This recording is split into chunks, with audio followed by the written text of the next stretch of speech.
그러면 이 시간 우리 하나님 말씀 함께 볼게요. 오늘 말씀은요. 느헤미야 2장 1절에서 9절 말씀입니다.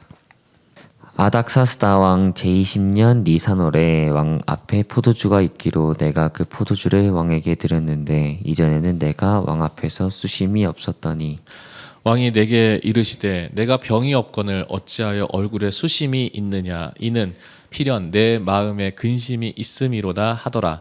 그때에 내가 크게 두려워하여 왕께 대답하되 왕은 만세수를 하옵소서. 내 조상들의 묘실이 있는 성읍이 이제까지 황폐하고 성문이 불탔사오니 내가 어찌 얼굴에 수심이 없사오리까 하니 왕이 내게 이르시되 그러면 내가 무엇을 원하느냐 하시기로 내가 곧 하늘의 하나님께 목도하고 왕에게 아뢰되 왕이 만일 좋게 여기시고 종이 왕의 목전에서 은혜를 얻었사오면 나를 유다 땅 나의 조상들의 묘실이 있는 성읍에 보내어 그 성을 건축하게 하옵소서 하였는데 그때 왕후도 왕 곁에 앉아 있었더라. 왕이 내게 이르시되 내가 몇 날에 다녀올 길이며 어느 때에 돌아오겠느냐 하고 왕이 나를 보내기를 좋게 여기기로 내가 기한을 정하고 내가 또 왕에게 아뢰되 왕이 만일 좋게 여기시거든 강서쪽 총독들에게 내리시는 주소를 내게 주사 그들이 나를 용납하여 유다에 들어가기까지 통과하게 하시고 또 왕의 삼림 감독 아삽에게 조서를 내리사 그가 성전에 속한 영문의 문과 성곽과 내가 들어갈 집을 위하여 들보로 쓸 제목을 내게 주게 하옵소서 하매 내 하나님의 선한 손이 나를 도우심으로 왕이 허락하고 군대 장관과 마병을 보내어 나와 함께하게 하시기로 내가 강 서쪽에 있는 총독들에게 이르러 왕의 주서를 전하였더니 아멘. 오늘 말씀의 제목이요. 하나님의 부르심에 민첩하게 반응하는 믿음이라는 제목으로 말씀 보도록 하겠습니다. 네. 저보고 민첩하다고 하면은 좀 네, 공감을 못 하시겠죠. 네. 그래요. 저도 그렇게 민첩한 편은 아닌데 그래도 둔한 편은 아니었던 것 같은데 뭐 이제 우리가 민첩하다라고 하면은 어떤 것 같아요. 일단 날렵하고 행동이 빠릇빠릇하고 눈치 빠르고 네, 눈치 빠르고 네, 어쨌든 중요한 거는 어떤 반응에 있어서 네, 그 어떤 일에 있어서 반응하는 속도가 굉장히 빠른 거죠. 네. 보통 이 빠르고 민첩하다라고 하는 것을 대표적으로 겨룰 수 있는 운동 스포츠가 있다고 하면 아마도 단거리 경기가 되지 않을까 그런 생각이 드는 거죠. 단거리 선수들 보면은 거의 뭐 100m를 이제 9초대로 뛰잖아요. 네, 그렇죠. 그래서 거의 9초 초반대로 뛰는데 그러니까 이분들은 이게 굉장히 피지컬 일단은 그 빨리 달리는데 이제 특화가 돼 있는 거죠. 근데 빨리 달리는 것만큼이나 더 중요한 게 있죠. 뭘까요? 스타팅? 그렇죠. 스타팅 할 때 땅 했을 때 그 땅 소리를 듣고 그거를 반응해 가지고 이제 막 뛰어 가지고 이제 들어가야 되는데 그 땅 소리 듣고 뛰는데 그 반응 속도가 이제 더 엄청 중요한 거죠. 그게 이제 0. 뭐 들어보니까 0.0 몇 초 안에 이제 그게 반응을 해야 된다고 하는데 이 민첩하다고 하는 것은 그 결국 이제 주어진 반응에 대해서 얼마나 빠르게 반응하냐는 거죠. 그런데 이거를 오늘 말씀의 제목이 이제 하나님의 부르심에 우리가 얼마나 빠르게 반응하는가에 대해서 우리가 말씀을 좀 함께 보려고 하는데요. 오늘 말씀에서 저는 이 말씀을 시작하면서 느헤미야 이야기를 오늘 좀 주목하면서 보게 되는 것 같아요. 왜냐하면 사실은 느헤미야가 있는 자기의 상황에서 하나님의 음성을 민감하게 듣고 반응한다는 게 사실 우리에게 굉장히 중요한 도전을 주는 것 같더라고요. 말씀의 이야기 내용은 서두는 이렇습니다. 느헤미야가 어떤 사람이냐면요, 왕의 수를 담당하는 사람이에요. 되게 높은 직이죠. 꽤 높은 거죠. 근데 우리가 생각할 때는 왜 술 맡은 사람이 왜 이렇게 높을까라는 생각을 하는데 이제 고대 근동에서 술이라고 하는 문화는 음료와 같은 개념이에요. 왜냐하면 우리나라처럼 이제 그 물이 많은 나라가 아니고 고대 근동 같은 경우에 사막 지역 같은 경우에는 물이 굉장히 귀하죠. 그러니까 당연히 물이 귀한 곳에서는 음료가 이제 술이 될 수밖에 없는 거죠. 그런데 그 왕의 술을 맡은 관원이라고 하는 것은 왕이 마실 수 있는 이제 그 술을 관리를 하는 거예요. 이걸 뭘 얘기하냐면요. 만약에 그 큰 나라에서 왕을 독살하려고 하면은 어떻게 뭔들 못 하겠어요. 그렇죠. 그러니까 그것을 보호하는 역할을 하는 게 이 술 맡은 관원인 거죠. 이 사람은 왕의 최측근이란 말이죠. 왕이 이 사람을 믿을만 해서 이 사람에게 술 맡은 관원을 맡긴 거예요. 네. 이 정도로 그 사람을 신뢰를 하고 믿을 만한 사람이 이 술 맡은 관원인데, 포로 생활, 그러니까 자기의 출신은, 자기의 조상은 포로여서 바벨론에 끌려온 이후에 어쩌어쩌 해가지고 자기가 지금 술 맡은 관원까지 오르는, 사실 말하면은 그 당시 강대국에서 가장 높은 자리에 올랐던 사람이 이 느헤미야였다라고 하는 거죠. 근데 이런 사람이 어떤 소식을 듣게 되냐면은 자기 고국 예루살렘에서 이스라엘에서 예루살렘에 어떤 일이 있었는지에 대한 소식을 듣게 됩니다. 여전히 성전은 무너져 있고, 그리고 성벽도 완전히 무너져 가지고 거기에 있는 사람들이 굉장히 어려운 가운데 있다라고 하는 거죠. 사실은 포로기 때 모든 사람들이 바벨론에 포로로 끌려온 것이 아니라 그 예루살렘에, 이스라엘에 남겨져 있는 사람들이 있었거든요. 근데 그 사람들이 사실은요, 포로로 끌려온 사람보다 더 비참한 생활을 했던 거죠. 왜냐하면 농경지라든가 뭐라든가 그런 거 다 지금 황폐하게 되는 상황에서 남겨져 버린 거고, 어차피 포로로 있는 사람들은 오히려 더 큰 나라에 끌려가서 노예로는 있었지만, 포로로는 있었지만 그들이 거기서 또 번창해서 살 수 있는 굉장히 중요한 기회가 되었던 거죠. 그러니까 이 포로로 끌려온 사람들이 결국은 어쩌지 해가지고 느헤미야가 술 맡은 관원까지 올라갈 수 있는 그런 상황이었던 거죠. 그러니까 이 예루살렘에 있는 사실은 같은 동포들은 오히려 그곳에 남겨져서 더 어려움과 고통받고 있다라고 하는 얘기를 듣게 된 겁니다. 근데 이 느헤미야 1장에 보면은 느헤미야가 그 얘기를 듣고 나서 마치 그냥 먼 나라 이웃 나라 이야기처럼, 아 그렇구나, 참 안타깝네, 어떻게 돈이라도 좀 보내줘야 되나, 마치 우리가 굿네이버스에서 광고 보듯이 그런 느낌이었을 수도 있었는데, 근데 이 느헤미야가 했던 반응은, 우리가 느헤미야 1장의 말씀을 찬찬히 읽어보면요, 옷을 찢고 슬피 울면서 하나님께 기도한 거예요. 하나님, 이 일을 어떻게 하면 좋겠습니까? 하나님 은혜를 베푸시고 긍휼을 베풀어 주셔서라고 이제 기도를 하고 하나님께 부르짖는 내용이 이제 느헤미야 1장에 나와요. 근데 2장에 들어와서 이제 느헤미야가 이야기가 이제 본격적으로 시작이 되는데, 그 소식을 듣고 난 느헤미야가 아까 애통하며 울었다고 하는 거잖아요. 자기 동포가, 자기 민족이 그렇게 아픔을 겪는다고 하는 얘기를 듣고서 너무 슬펐던 거예요. 그래서 그 다음날 왕이 이제 식사하는 자리에 술을 이제 따르게 되는데 수심이 가득한 거예요. 근데 2장의 말씀에 보면 재밌는 게 뭐냐면, 왕이 그 느헤미야가 수심이 가득한 걸 보고 오히려 놀래요. 왜 놀란 줄 아세요? 왜 놀랐을 것 같아요? 평상시에는 왕이여 이제 식사하시옵소서 하면서 만세수 하시옵소서 하면서 이렇게 하다가 갑자기 수심이 가득해가지고 이렇게 하니까 힘이 없으니까. 뭔가 아프냐라고 물어봤지만, 사실은 아프다라고 하는 게 아니라 근심이 있다는 거는 뭔가가 심적인 변화가 생겼다는 거 아니에요. 왕인 나를 대하는데, 그럼 얘가 드디어 마음을 달리먹고 나를 독살하려고 지금 작정한 건가? 이런 생각이 들 수도 있는 거예요. 사실은 왕이 그렇게 물어본 맥락에는 그게 있어요. 그러니까 느헤미야가 깜짝 놀라가지고 왕이요 이러면서 이제 얘기를 하는 거죠. 아, 내가 지금 큰 실수를 했다. 이게 중요한 게 뭐냐면요, 이거는 잘못하면 느헤미야는 지금 영모죄로 그대로 덮어쓰고 죽을 수도 있는 그런 위기의 상황이었던 거죠. 근데 그때 이제 이야기를 하는 거죠. 왕이요, 지금 쭈쭈쭈쭈 얘기를 하면서 이런 상황이어서 제가 지금 하였나이다 할 때, 이제 오늘의 말씀의 스토리는, 그러면 네가 그 예루살렘 내려가서 그 성벽 재건하는 일을 해라라고 이제 파송을 이제 보냄을 받게 되는 이제 이야기인 거예요.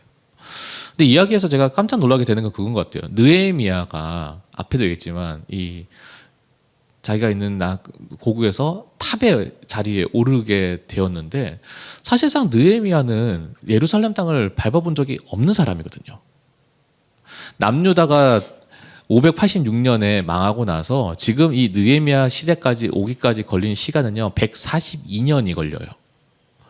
142년이라고 하는 긴 시간이 있었다면은 그가 자기가 솔직히 유대인인지 아니면은 아닌지에 대해서 솔직히 좀 애매해져가는 시절인 거죠. 근데 이 느헤미야는 어땠냐면, 여전히 그의 마음과 그의 정체성은, 아이덴티티는 뭐였냐면은 유대인이었던 거죠. 올해 이번 주인가요? 지난주였나요? 이번 주구나. 이번 주에 그 우리 한국 영화계에서 이제 깜짝 놀랄만한 소식이 하나 터졌잖아요. 아카데미. 네.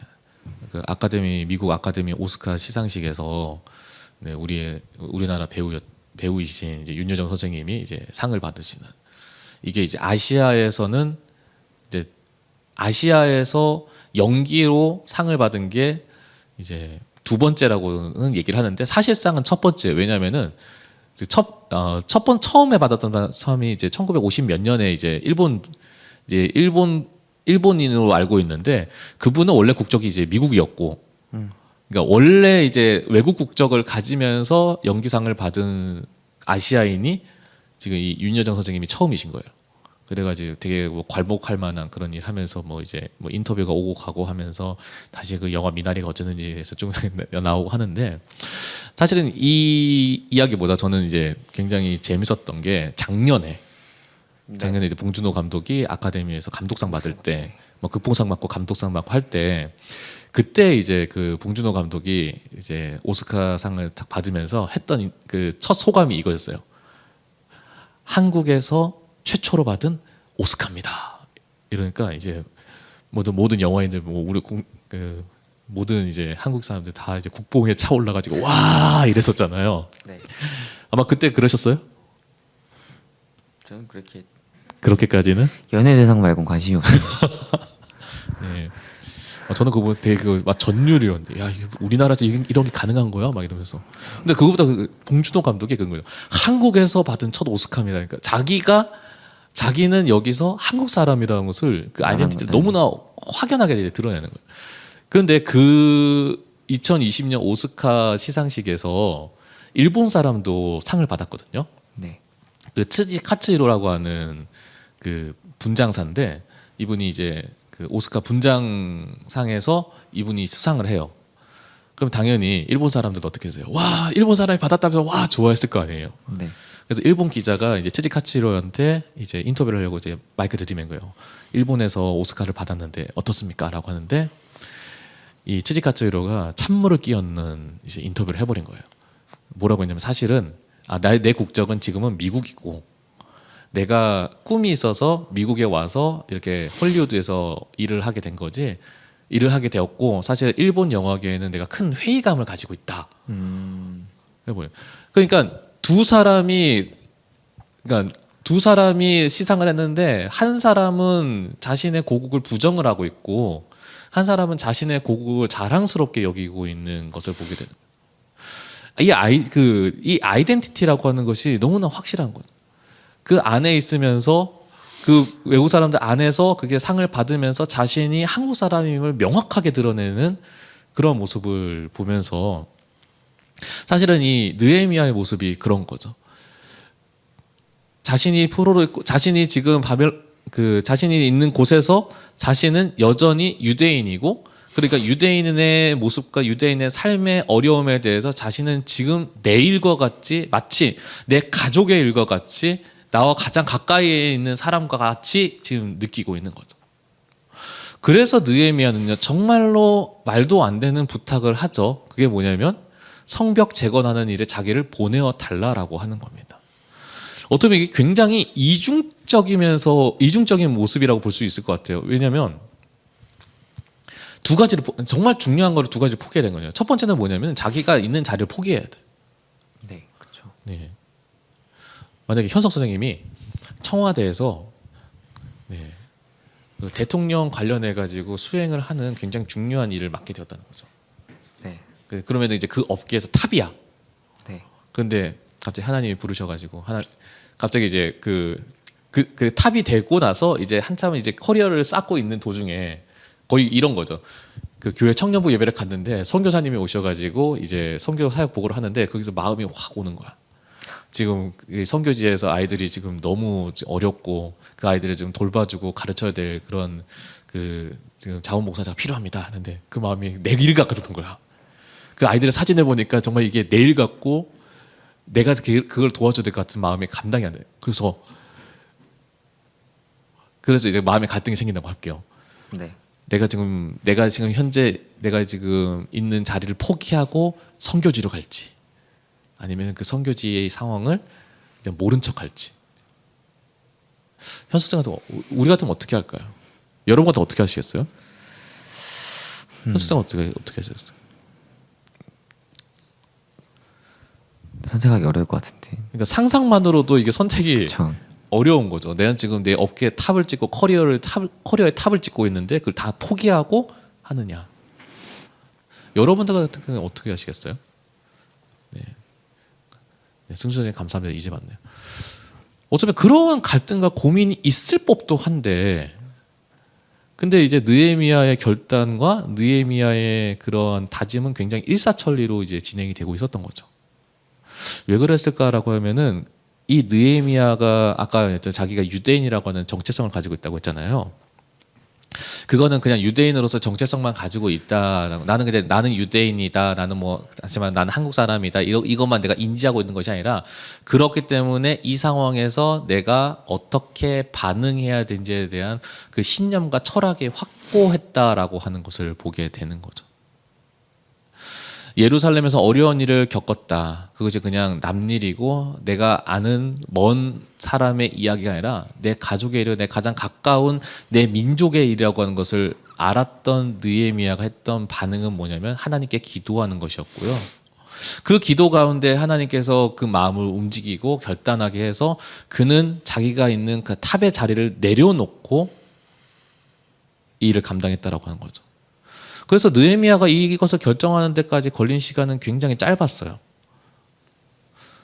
다시 말하면 느헤미야가 그 마음 가운데 자기가 하나님의 백성이고 유대인이라고 하는 그 정체성을 얼마나 확고하게 가지고 있는 바를 우리가 알게 되는 거죠. 제가 이걸 보면은 이 사건이 생각이 나는데요. 1982년에 그 타이레놀의 그 제조회사죠. 존슨앤존스라고 하는 그 회사가 있는데, 네, 존슨앤존스는 매치가 안 되죠 지금. 존슨앤존스가 타이레놀이라. 근데 그 타이레놀을 만든 회사가 이제 존슨앤존스라고 하는 미국 회사인데 제약회사였어요. 근데 그 회사에 이게 되게 유명한 사건이죠. 그 회사에 한 번은 협박 편지가 날라와요. 어떤 편지냐면은 당신들이 파는 타이레놀 중에 한 병에 독극물을 넣었다라고 하는 편지예요. 그리고 자기에게 얼마를 주지 않으면은 그 독극물이 있는 타이레놀을 풀어버리겠다. 그러면 이제 회사 입장에서는 고민이 되는 거죠. 그렇죠. 그냥 내버려 두면 누군가 한 명은 그 독약 때문에 죽을 것이고, 근데 그것 때문에 전량을 회수하려니 막대한 재정적인 피해를 당할 것이고, 그래서 이것을 어떻게 해결해야 될까에 대해서 그 협박 편지 한 장 때문에 존슨앤존스 모든 이사진이 한 자리에 모여가지고 임시 이사회를 해요. 근데 재밌는 게 임시 이사회를 해가지고 내렸던 결론은요, 전량 회수였어요. 그래서 전량 리콜해서 그때 출시되는 모든 타이레놀 다 회수를 해가지고 다 폐기를 해서 고객들의 안전을 지키자고 하는 걸로 결론을 낸 거예요. 근데 그렇게 하려고 이제 소모되는 비용이 이제 한 1억 달러. 그 당시 우리 이제 환산하면 이제 한 1,200억 정도인데, 이제 이게 1982년 가치니까 지금 가치로 하면은 그게 이제 한 3천에서 한 4천억 정도 되는 거죠. 엄청난 금액을 이 회사에서 포기하기로 마음을 먹은 거예요. 근데 그거를 결정하는 데까지 걸린 시간이 더 화제였죠. 이사회가 소집되고 나서 그거 결정해가지고 이제 그거를 결정하는 데까지 걸린 시간이 약 15분밖에 안 걸렸다고요. 왜 그러냐면요, 그 회사에서 가지고 있는 가장 중요한 핵심 가치가 오직 고객을 위함이라고 하는 가치였대요. 그러니까 그 가치에서 비롯해서 봤을 때는 이 지금 갈등 상황에서 선택할 수 있는 초이스는 단 한 가지 없는 거죠. 그러니까 그들이 굉장히 짧은 시간 동안에 그 막대한 재정적인 피해를 감당하는 그런 결정을 내릴 수가 있었다고 해요. 어쩌면 우리가 앞에 얘기했던, 제가 이 상황들을 아까 가상으로 얘기를 했지만 가상으로 얘기해도 고민을 하게 되는 상황이에요. 근데 느헤미야 같은 경우에는 그 똑같은 상황에도 불구하고 그가 고민하지 않았던 이유가 뭐냐면 자기 정체성이 그 정도로 확실했기 때문입니다. 우리가 이 느헤미야의 모습을 보면서 우리가 한번 생각해 봤으면 좋겠어요. 나는 내 아이덴티티를 뭘로 여러분 정의 내리고 있습니까? 나를 여러분이 자신을 다른 사람한테 소개를 한다고 했을 때, 아니면 여러분 스스로를 나는 어떤 사람인지에 대해서 정의를 내린다고 했을 때 여러분은 뭐라고 정의를 내리고 싶으세요? 오늘 말씀에서 그래서 이 느헤미야의 모습을 보면서 우리에게 도전을 주는 거죠. 우리는요 다른 것 아니라 나는 그리스도인이라고 하는 그 우리의 삶을 확실하게 정의 내려야 되는 거죠. 앞에도 얘기했지만 우리의 오늘 말씀의 제목이 하나님 부르시면 민감하게 반응하는 믿음입니다. 하나님께서 우리를 부르셨어요. 부르셨는데 어떤 사람은요 하나님의 부르신 가운데 외면하는 사람이 있어. 또 어떤 사람이면 하나님께서 불렀는데 그거를 못 알아듣는 사람이 있어요. 또 어떤 사람이면 하나님의 부르심을 엉뚱하게 이해하는 사람이 있어요. 여러분 가운데 그런 사람이 있다고 하면 얼마나 답답하겠어요. 제가 만약에 제 옆에 있는 현석 선생님, 선생님 오늘까지 뭐뭐뭐 해주셔야 됩니다. 근데 안 해. 그것도 답답해요. 선생님 오늘까지 이거 해주셔야 되는데 딴 걸 해. 그것도 답답해요. 선생님 이거 해주셔야 됩니다라고 부탁을 했는데 그게 아니라 아예 저한테 이제 이렇게 반응하는 거죠. 목사님 제가 생각할 때 그거보다는 이렇게 하는 게 좋은 거 아니에요라고 하면서 엉뚱한 걸 해와. 제 입장이 되면 선생님 어떨 것 같아요? 짜증나죠. 그냥 너무 시크하게 짜증나죠 이러는데 뭐 저는 제가 현 선생님을 사랑하고 아끼기 때문에 짜증내지는 않습니다. 네, 답답하겠죠. 아니 근데 우리가 하나님께서 여러분을 부르셨을 때 여러분이 하나님 앞에 어떻게 반응하는지를 한번 생각을 해봤으면 좋겠어요. 우리는 하나님한테 기도하면서 하나님께서 이거 이루어 주시길 바라고 저거 이루어 주시길 바라고 우리가 그렇게 기도할 때가 있잖아요. 당장에 중간고사 때도 하나님 제가 중간고사 칠 때 제가 공부한 데서만 문제 잘 나오게 하시고 네, 공부한 거 안 잊어먹게 하시고 어쨌든 좋은 성적 나오게 해주셔가지고 네, 제가 좀 마음 편히 살 수 있게끔 도와주세요. 우리 기도의 제목이 가장 큰 게 그게 아니었을까요? 그런데 정작 우리는 하나님께서 우리 가운데 부르시는 진우가 너는 이렇게 살았으면 좋겠어. 넌 이렇게 이걸 해야 돼. 저걸 해야 돼. 하는 때 우리는 그 하나님의 부르심에 대해서 우리는 어떻게 반응하고 있는가? 저는 이게 오늘 말씀에서 느헤미야의 모습을 보면서 우리 가운데서도 우리의 모습을 돌아보면서 우리가 근데 도전해야 될 게 아닌가라는 생각이 들더라고요. 여러분 하나님께서는 여러분을 뭘로 부르시고 계실 것 같아요? 물론 다 일괄적으로 똑같이 부르지는 않겠죠.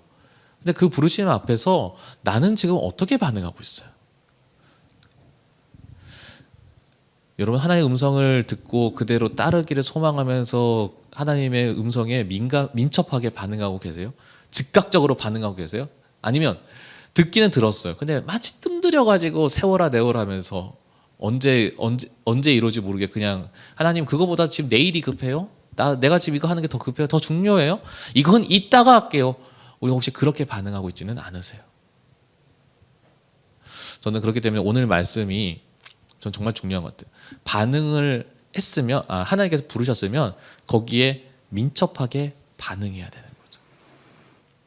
달리기 할 때 준비 시작이라고 하는 땅 소리를 들었는데 내가 거기서 딴짓을 하고 있거나 아니면 듣고 나서 내가 둔하게 움직이고 있으면 우리는 결국은 가장 맨 꼴찌로 도달하게 되겠죠. 사실은 제가 제 초등학교 1학년 때 첫 운동회가 그런 굴욕적임을 겪었었거든요. 근데 그게 너무 굴욕적이다 보니까 초등학교 1학년 때 겪은 건데도 지금도 안 잊어져. 때는 그랬어요. 운동회 때. 지금도 그 초등학교에서 운동회 하나요? 광호야 했니? 운동회는? 근데 옛날처럼 그렇게 크게 안 했죠. 안 하죠 요즘은. 어떤지 모르겠어요. 저 때는 그게 하루 그냥 가장 중요한 행사였거든요. 그 완전 동네 잔치였어요. 제가 초등학교 때. 근데 그때 이제 달리기를 반별로 이제 1조 뭐 해가지고 1등 하면은 뭐 공책 주고 뭐 그렇게 했단 말이죠. 근데 이제 달리기를 하려고 이제 트랙에 딱 서가지고 준비 딱 하는데 저도 모르게 들어섰는데 뭐가 보여가지고 먼 산을 보고 있었던 거야. 근데 이미 땅 하고 나서 신호는 떨어졌고 애들은 저마저 뛰어가고 있고 보니까 이제 애들이 뛰어가고 있어. 나도 모르게 덩달아 뛰었죠. 열심히 뛰었어요. 그래서 전력을 다했어. 몇 등 했을까요? 참고로 6명이 뛰었어요. 네, 6명 중에 6등 했죠. 네. 근데 너무 굴욕적이고 너무 쪽팔려가지고 지금도 두고두고 이제 잊혀지지 않는 기억 중에 하나인데,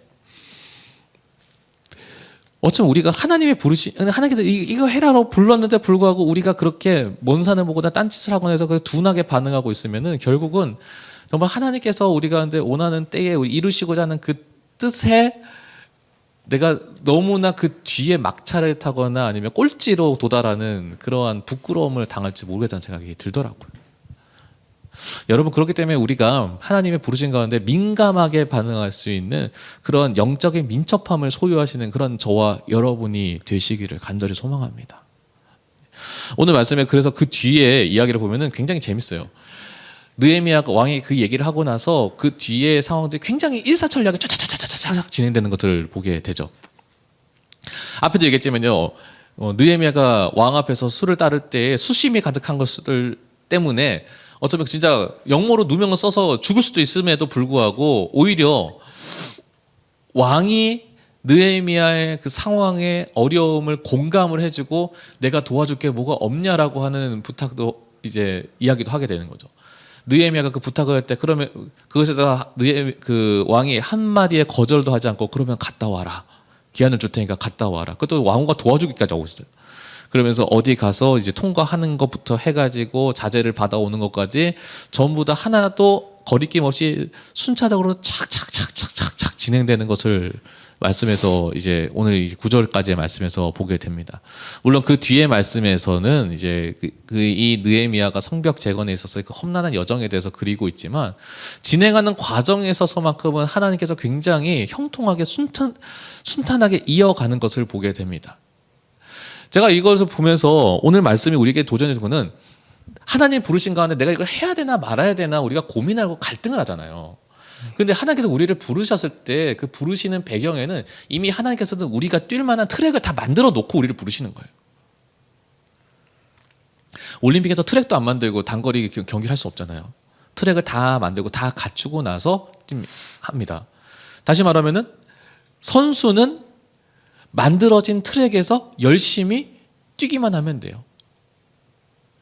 하나님께서 우리를 부르실 때 하나님께서는 이미 우리가 그 하나님 부르신 가운데 예하고 나서 반응하고 그 반응을 가지고 뛸 때에 전력 질주할 수 있는 트랙을 다 만들어 놓으셨다는 거예요. 느헤미야 모습이 그런 거죠. 그렇다면 우리가 하나님께서 너 이거 할래라고 할 때 해야 되나 말아야 되나를 고민하기보다는 그 하나님 부르신 가운데 우리가 민첩하게 전력 질주할 수 있는 그러한 용기와 도전을 가지고 있다면 하나님께서 그러한 우리의 모습을 하나님께서는 그 뒤로는 일사천리대로 진행할 수 있는 그 형통함을 우리에게 주시더라고 하는 그 사실도 오늘 이 말씀을 통해서 확인하게 됩니다. 사실은 느헤미야는 보면요, 다른 이제 뭐 사무에서나 열왕기서나 그런 데서 볼 수 있는 하나님의 기적과 같은 역사심은 사실은 나와 있진 않아요. 뭐 이제 뭐 갑자기 뭐 군대랑 싸워서 뭐 말도 안 되게 이긴다거나 아니면 뭐 병이 난다거나. 열왕기서 보면요, 그 엘리사 이야기 보면은 진짜 말도 안 되는 얘기도 많잖아요. 뭐 문둥병이 낫는다거나 그런 기적들 나오는데 그런 것들 보면은 와 진짜 보라야 되고 어마어마하는데 느헤미야는 그런 이적들은 하나도 나오지 않아요. 하나도 나오지 않은데 느헤미야의 이 사건 자체가 기적이요. 왜냐하면 그 무너졌던 성벽이요, 무너지고 나서 140년 동안 제대로 재건되지 않아가지고 그대로 방치되어 있던 그 성벽이 느헤미야가 오고 성벽 재건을 하면서, 근데 성벽 재건하면서 그냥 이게 순탄하게 진행되느냐? 아니요, 방해꾼들도 있었죠. 방해꾼들도 있었음에도 불구하고 그 성벽이 완전히 재건되는 데까지 걸린 시간은 불과 52일밖에 걸리지 않았다라고 해요. 어쩌면 그 이야기 자체가 기적인 것이죠. 그것도 굉장히 현실적인 기적 같은 거죠. 네. 저는 오늘 말씀 가운데 결국 하나님께서는요, 우리를 어떻게 부르고 어떻게 도전하고 계시냐면 우리의 삶에서도 이렇게 현실적인 우리의 삶에서 하나님 부르시는 거죠.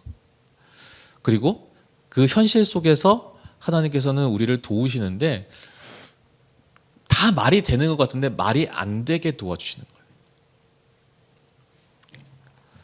어떤 친구들 같은 경우에는 공부를 제대로 할 수 없는 상황임에도 불구하고 믿음 생활을 지키고 하나님을 더 사랑하는 일에 앞섰고, 그러다 보니까 하나님께서는 너무나 크게 지혜를 주셔가지고 그가 배우는 것을 잊지 않도록 하나님께서 지혜 주시는 친구들의 이야기를 들은 바가 있어요. 제가 일전에 들었던 얘기 중 그런 얘기도 있어요. 그 이제 어느 집사님인데, 지금은 이제 장로님이시구나. 그분이 이제 서울대 들어갈 때 이제 그 논술고사를 쳐야 되는데, 논술고사를 이제 준비하고 하면서 그게 얼마나 그 다양한 거 여러 가지 이제 레퍼런스가 나오겠어요. 그걸 막 준비를 해야 되는데, 근데 이분이 절대 놓치지 않았던 게 있대요. 뭐냐면 내가 수험생이고 내가 아무리 공부하는 게 중요하지만 나는 절대로 주일에 하나님께 예배 드리는 것은 절대로 멈추지 않겠다. 그때는 또 이제 중고등부가 저거 성가대도 있어가지고 그 성가대까지 다 하고 나서 오후 돼서야 이제 집에 들어왔대요. 고3이. 근데 그렇게 해서 오후 돼가지고 집에 들어와가지고 이분의 간증이 뭐였냐면 그랬대요. 집에 들어가지고 소파에 앉아가지고 TV를 틀었대. 고3이 여유도 있어요. 근데 TV에서 뭐가 나오냐면요. 그 소설 동물농장을 애니메이션으로 만든 그게 나오더래요. 애니메이션으로 해서 동물농장, 근데 그러니까 내용이 재밌으니까 그게 끝날 때까지 다 봤대. 그랬구나. 그러네 하고 했는데, 그리고 나서 이제 서울대학교 이제 논술 시험장에 갔는데 그 지문이 그 동물농장이었던 거예요. 오, 대박. 그러니까 이 사람은 그 논술고사를 되게 기가 막히게 잘 썼대. 왜? TV에서 되게 재밌게 봤거든. 되게 재밌게 본 걸 쓰니까 뭔들 못 쓰겠어요.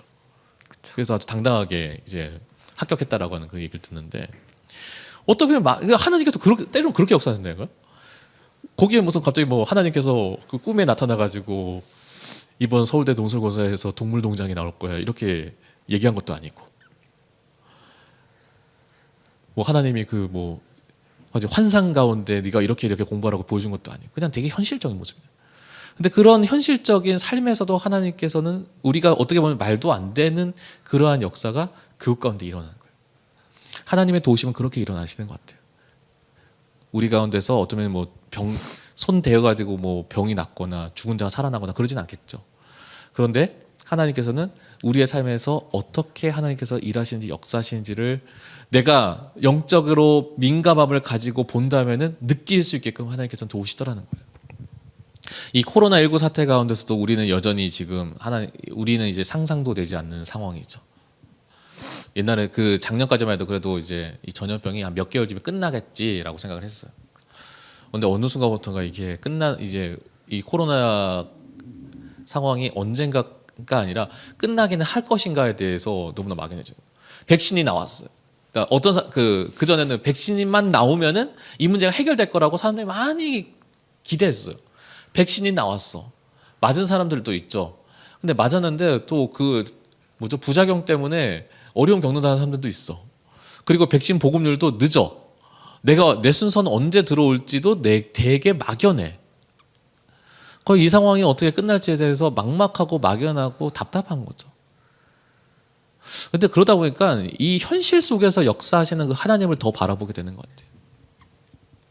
우리가 있는 자리에서 결국 우리가 해야 될 거는, 하나님은 우리의 삶에서 되게 막연하고 먼 곳에 계시는 하나님이 아니라 가장 가까운 곳에서 가장 확실하게 역사하시는 하나님인 거죠.